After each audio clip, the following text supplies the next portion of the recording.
O que eu tenho que fazer para herdar a vida eterna? Já fizeram essa pergunta para mim. Estava indo para a igreja, estava bem vestido, né? De terno, gravata, com a Bíblia na mão. Estava indo para uma campanha numa igreja lá no centro da cidade. Aí um jovem, né, me parou e me fez essa pergunta. Irmão, o que eu tenho que fazer para me salvar? Para me ser salvo?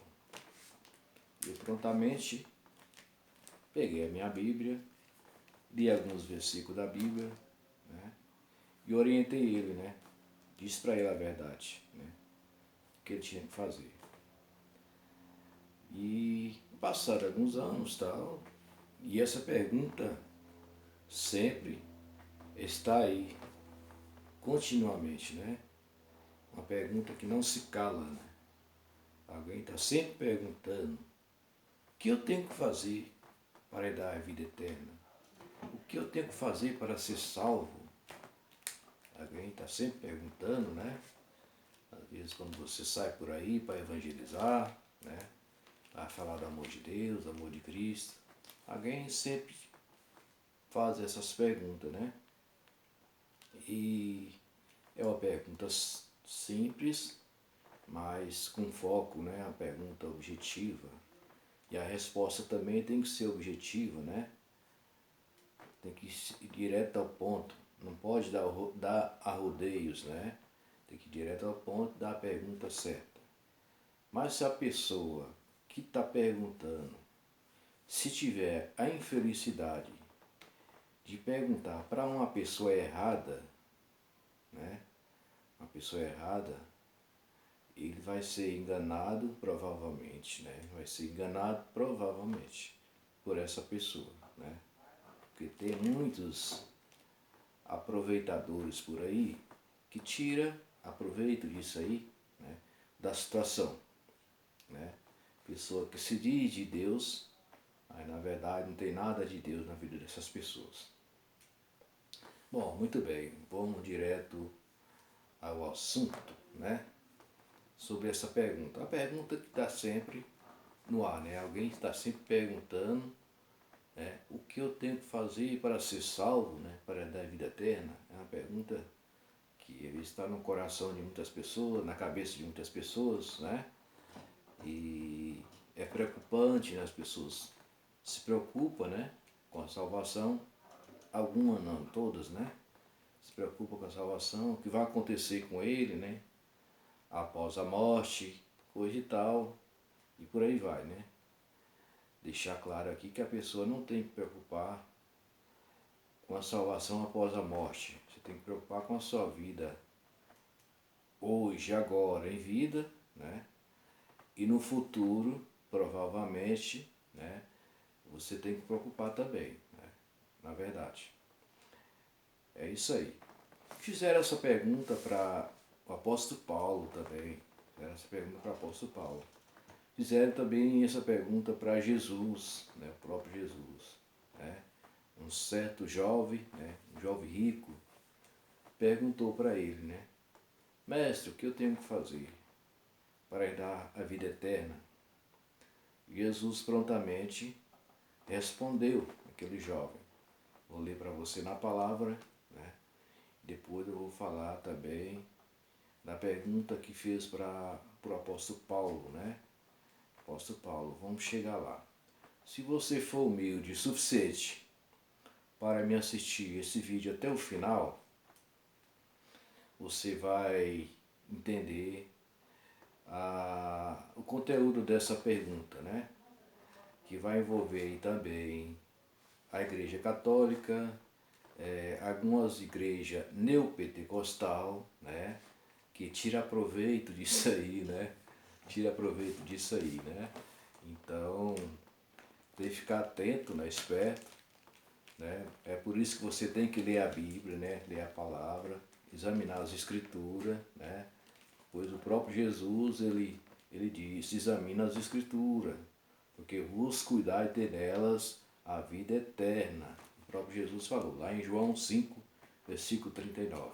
Então, é necessário você ler a Bíblia, né? Examinar as Escrituras, para você não ser enganado aí por alguns charlatões da vida que tem por aí, né? No mundo afora. Vamos lá, eu vou ler aqui o versículo onde um jovem rico perguntou para Jesus, né, o que ele tinha que fazer para herdar a vida eterna. Veja a resposta de Jesus. Está aqui em Mateus, capítulo 19, Mateus 19, a partir do verso 16. Está escrito assim: E eis que, aproximando-se dele, um jovem disse-lhe: Bom mestre, que bem farei para conseguir a vida eterna? E ele disse-lhe: Por que me chamam de bom? Não há bom senão um só, que é Deus. Se queres, porém, entrar na vida, guarda os mandamentos. Guardar os mandamentos. Disse-lhe ele: Quais? E Jesus diz: Não matarás, não matarás, não cometerás adultério, não furtarás, não furtarás, não dirás falsos testemunhos, não dirás falsos testemunhos, veja aí, você que gosta aí de mentir, né? Olha aí, olha a situação. Honra teu pai e a tua mãe, veja aí, você que não honra teu pai e tua mãe, veja aí, você está enquadrado aí, né? Você que não honra seus pais, né? E amarás o teu próximo como a ti mesmo.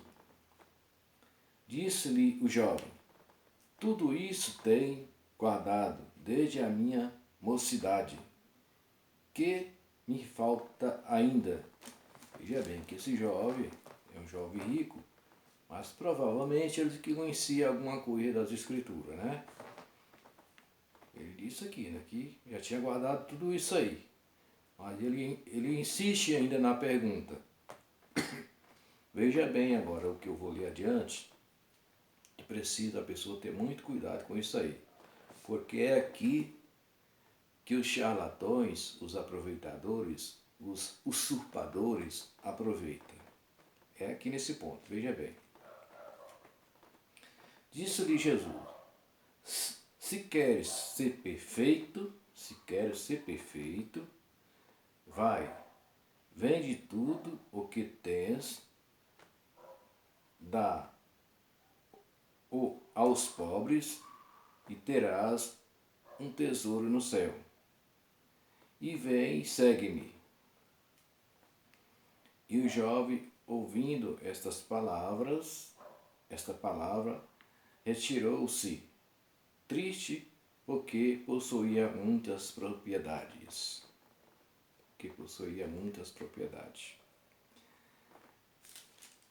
É aqui que os aproveitadores entram, né? Quando a pessoa não conhece a palavra de Deus, entra numa igreja qualquer aí, dessas aí, esses charlatões da vida que tem por aí, ele pede para você casa, carro, que você tem, a chave da casa, a chave do carro, e por aí vai, né? Querendo fazer você entender que você tem que dar o que você tem para você herdar a bênção de Deus, né? Para você ser salvo por essas coisas, né? Por bens materiais. E não é bem por aí. E disse então Jesus aos seus discípulos: Em verdade, verdade, te digo que é difícil entrar um rico no reino dos céus. Disse então Jesus aos discípulos: Em verdade vos digo que é difícil entrar um rico no reino dos céus. E outra vez vos digo que é mais fácil passar um camelo pelo fundo de uma agulha do que entrar um rico no reino de Deus. E os discípulos, ouvindo isso, admiraram-se muito, dizendo: quem poderá, pois, salvar-se? Jesus, olhando para eles, disse-lhes aos homens: isso é impossível, mas para Deus tudo é possível. Tudo é possível. Está aí a palavra, a resposta de Jesus foi dada para aquele jovem rico, né, que tinha muitas propriedades, mas ele ficou triste com a resposta, né, e virou as costas e a retirou e foi embora. Ou seja, porque Jesus falou que, por causa da existência dele, Jesus falou: pega o que você tem, vende aos pobres, né, e segue-me. Ou seja, quando falou dos bens dele, das propriedades dele, ele ficou triste e não quis saber de salvação. Foi-se embora, né? Mas Jesus já tinha advertido ele antes, né? Falado para ele antes que para ele herdar a vida eterna era só amar a Deus, né? Obedecer os mandamentos, tudo certo, né? Seguir a Deus. Mas ele insistindo na pergunta, Jesus deu essa última resposta para ele aí, foi onde ele ficou triste e foi embora. Muito bem.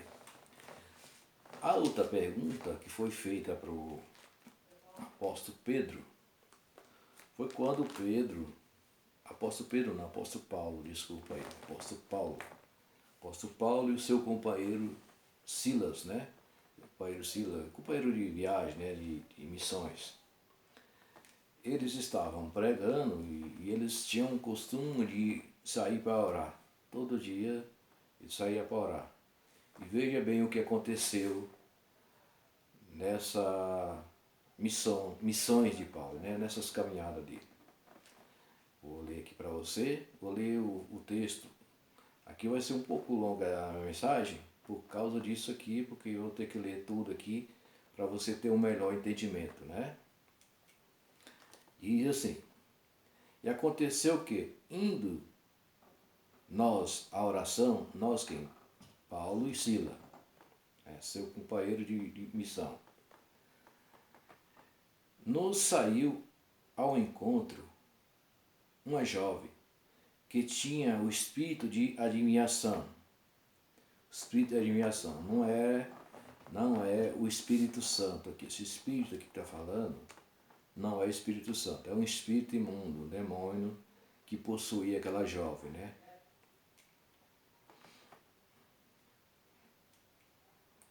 Uma jovem que tinha um espírito de adivinhação, ao qual, adivinhando, dava grande lucro aos seus senhores. Aquela jovem era uma escrava, né? Ela tinha pessoas que tinham domínio sobre a vida dela. E estando esta seguindo a Paulo e a nós, clamavam, dizendo: estes homens que nos anuncia o caminho da salvação são servos do Deus Altíssimo. Servo do Deus Altíssimo.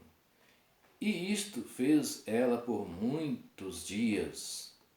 Mas Paulo, perturbado, voltou-se e disse ao Espírito: em nome de Jesus Cristo, te mando que saia dela. E na mesma hora saiu. Paulo ali já estava chateado, né, com aquilo, né, que a moça sempre encontrava com eles no caminho e falava essas mesmas palavras, né, para Paulo e Silas, né, clamando, dizendo: estes homens que nos anunciam o caminho da salvação são servos do Deus Altíssimo. Ela sempre falava isso, né? Paulo ficou chateado já, né, com aquilo e mandou aquele espírito embora e a moça ficou livre daquele espírito. Bem dizer aqui, quero dizer claro aqui, que não é o Espírito Santo que estava naquela moça, né? Era um espírito imundo, é diferente. O Espírito Santo, ele revela coisas profundas, né? Coisas do futuro, coisas que só Deus sabe, né? Coisas grandes, grandiosíssimas, né? Que o Espírito Santo, ele tem domínio sobre tudo Ele sabe todas as coisas, porque Ele é Deus. Então esse espírito aqui era um espírito imundo que usava aquela moça, entendeu? Tem pessoas que ganham dinheiro com isso aí, né? Ganham dinheiro com isso aí, só que essas pessoas trabalham com um espírito imundo, não é o espírito de Deus, não é o espírito de Deus, é um demônio. Versículo 19. E vendo seus senhores que a esperança do seu lucro estava perdida, prenderam Paulo e Silas e os levaram à praça, à presença dos magistrados, e apresentando-os aos magistrados, disseram, estes homens, sendo judeus, perturbaram a nossa cidade, e nós expõe costume que nos não é lícito receber, nem praticar, visto que somos romanos. Aquela cidade era uma cidade romana, né? Visto que somos romanos. E a multidão se levantou unida contra eles. E os magistrados rasgaram-lhes as vestes. Naquela época eles tinham esse costume, né? Quando eles fingiam estar irado, né? Com raiva, e rasgavam as suas vestes e dizendo coisas, né? Horríveis, né?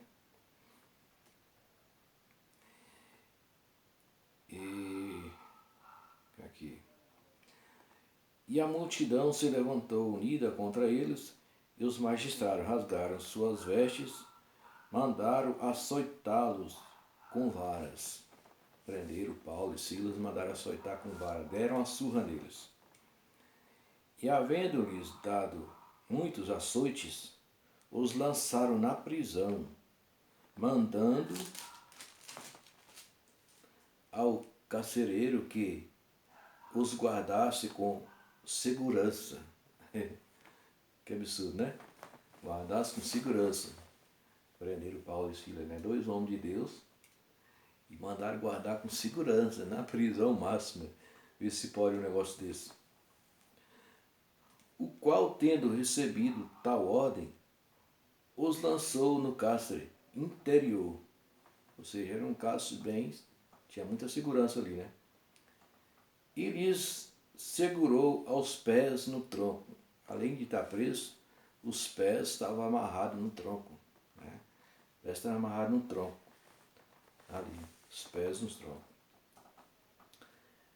Perto da meia-noite, Paulo e Silas oravam e cantavam hinos a Deus. E os outros presos os escutavam. Veja que situação. 2 homens de Deus presos, amarrados, mãos e os pés, e eles bem tranquilos ali, oravam e cantavam hinos a Deus. Veja a diferença aí da pessoa que serve a Deus, né? A situação, né? De paz, de conforto, né? De confiança em Deus, né? E de repente sobreveio um tão grande terremoto que os alicerces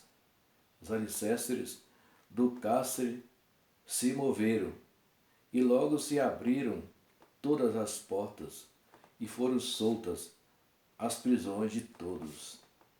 Veio ali um terremoto ali, sacudiu aquela prisão ali, que todas foram libertas, as cadeias caíram e eles foram libertos. Acordando o carcereiro e vendo abertas as portas da prisão, tirou a espada e quis matar-se, cuidando que os presos tinham fugido. Mas Paulo clamou com grande voz, dizendo, não te faça nenhum mal, que todos aqui estamos. E pedindo luz, saltou dentro e todo tremo se prostrou ante Paulo e Silas. Aqui o chefe ali da prisão, ele saltou diante de Paulo e Silas ali, prostrou diante deles, né, todo tremo. Prostrou diante de Paulo e Silas. E tirando-os para fora, disse-lhe disse: Senhores, senhores, que é necessário que eu faça para me salvar? Essa aqui é a pergunta que não cala, né? Uma pergunta que não cala. Sempre alguém está perguntando para o homem de Deus, a mulher de Deus, né? Como já perguntaram para mim, o que eu tenho para me salvar? Essa é a pergunta-chave desta mensagem, desse dia, que eu estou transmitindo aqui para você, né? E vou te dar o respaldo dessa pergunta, a resposta para você, dentro da palavra, como você tem que fazer para que você seja salvo. E o verso 31 diz aqui, essa é a resposta que Paulo deu para aquelas pessoas, né, aqueles carcereiros, todos os que estavam presos ali. Essa foi a pergunta e a resposta de Paulo, que diz aqui no verso 31. E eles disseram, crê no Senhor Jesus Cristo e serás salvo, tu e a tua casa. Crê no Senhor Jesus Cristo e serás salvo, tu e a tua casa. É isso que você tem que fazer. Esta é a resposta que um homem de Deus, uma mulher de Deus tem que fazer para uma pessoa que perguntar para você o que eu tenho que fazer para ser salvo. Você não tem que dar rodeios e cobrar pela salvação das pessoas, porque você não é o dono do céu. Você não é Deus. Você não é o dono da salvação. O que você tem que fazer é orientar a pessoa o que ele tem que fazer, mas dar uma resposta certa, não uma resposta enganosa, mentirosa. A resposta é esta, é crer no Senhor Jesus Cristo, será salvo tu e a tua casa. Porque se você não crer em Jesus, como que você vai ser salvo? Se você não aceitar Jesus como seu Senhor e Salvador da sua vida, como que você vai ser salvo? Não tem outra saída, não tem um meio termo, meia volta, não existe isso, né? Ninguém tem que pagar pela salvação. Se fosse assim, se as pessoas tivessem que pagar pela salvação, seria muito fácil. Só os ricões, os barões, os milionários que seriam salvos, né? Os pobres, nenhum ia ser salvo, né? As pessoas que não têm nenhum recurso, nenhum ia ser salvo. Só os ricos iam ser salvos. Mas como Deus é justo, então Ele deu a salvação de graça para todos, para todos. Para os pobres, para os ricos, para os milionários, né? Para os mendigos, né? O que você tem que fazer é crer no Senhor Jesus, será salvo tu e a tua casa. Abandonar as coisas erradas, né? E seguir a Jesus, obedecer a palavra e ser salvo. Porque a palavra de Deus, ela vai te orientar o que você tem que fazer para você ser salvo. Tá certo? Então é isso aí. A palavra é essa. Crê no Senhor Jesus, será salvo tu e a tua casa. Queria aqui falar sobre algo mais que envolve aqui a Igreja Católica e algumas igrejas neopentecostal, como eu já tinha dito. A igreja neopentecostal tira muito proveito nisso aqui, né? Eles cobram das pessoas votos altíssimos, ofertas altíssimas, para receber a bênção. Não é nada disso, não precisa nada disso não. Se alguém fazer isso para você, sai fora enquanto é tempo, sai fora enquanto é tempo. Não precisa pagar nada, nada, nada. Porque a bênção de Deus ela vai te seguir se você obedecer a palavra de Deus. Ser fiel a Deus, a bênção de Deus vai te seguir e você vai tomar posse das bênçãos de Deus. A Igreja Católica tirou muito proveito isso há mais de 1000 anos atrás, quando era a época da Inquisição Católica. Se você buscar aí no Google ou no YouTube, você vai ver lá esse período obscuro que a Igreja Católica tirou muito proveito disso aí. Esse período obscuro da Igreja Católica, esse período de trevas, de terror, né? Que a Igreja Católica usurpou muito disso aí. Ela foi uma usurpadora, né? Tirou muito proveito disso aí, das pessoas menos favorecidas. Se você não sabia disso, fique sabendo agora, né? Onde você está, a porta que você entrou, cuidado. Eles parecem ser bonzinho, mas não é bonzinho. Parece ser santo, mas não é santo. Só tem cara de bonzinho, mas não é bonzinho. Cuidado. Fuja enquanto há tempo. Porque Jesus te ama. Não é necessário você pagar nada, nada, nada, nada, nada. A Igreja Católica tirou muito proveito nessa época, né? Eles cobravam das pessoas, né? Eles tinha lá até uma história lá, né, que vendia terreno nos céus e as pessoas pagavam pela salvação, achando que ia ser salvo por aquilo, por pagar, por doar seus bens para a igreja. E não era nada disso, não é nada disso, é tudo enrolação, era malandragem mesmo, dos padres, dos papas daquela época, né, que tirou muito proveito disso aí. Se você não saber disso, busque lá no blog e no YouTube, que você vai ter melhores informações para você saber que não estou falando aqui besteira. Estou falando aqui porque o período da Igreja Católica, nessa época, há mais de uns 2000 anos atrás, 1000 anos atrás, foi um período de muita treva, um período muito obscuro, né? Até hoje eles ficam tentando se regenerar, mas não conseguem, porque a culpa ainda pesa muito no lombo deles. Tá entendendo? A culpa ainda pesa muito e não vai parar não. Eles não vão parar, vai continuar enganando, enganando, enganando e sendo enganado. Então você não tem que cobrar, você aí pregador, não tem que cobrar pela salvação nem pela bênção de ninguém. Porque é Jesus que é o abençoador.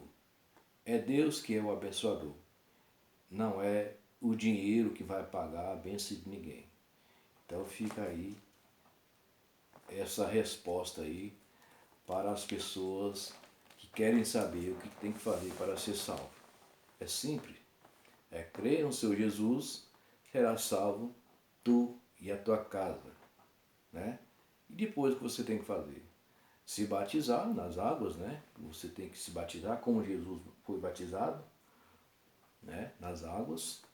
É necessário que você se batize, porque o batismo católico não é um batismo, né? Não é um batismo, que eles batizam criança, né? E criança não entende nada, não sabe nada. Então, quem tem que batizar é os adultos, né? Não é criança que tem que batizar, é os adultos que tem que batizar. Receber Jesus como seu único suficiente Salvador e se batizar nas águas para nascer um novo homem, uma nova criatura, né? Se batizar. Você pode ver aqui que o apóstolo Paulo, aqui, a partir do verso 31, adiante, aquelas pessoas ali que aceitaram Jesus ali na prisão, todos eles foram batizados. O apóstolo Paulo batizou todos eles, né? Inclusive o carcereiro, eles se batizaram. Então é assim, você tem que aceitar Jesus como seu Salvador, mas tem que se batizar para cumprir a justiça de Deus. Até Jesus foi batizado por João Batista, né? Até Jesus foi batizado, então, por que você não batiza? Você tem que se batizar para cumprir a justiça de Deus. Amém? Esta é a resposta. Creia no seu Jesus, será salvo, tu e a tua casa. Deus abençoe.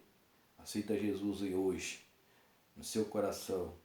Receba Ele como seu Senhor e Salvador. E será salvo tu e a tua casa. Um beijo para você. Toma posse dessa bênção hoje. Não deixe para amanhã. Tome posse hoje. Amém?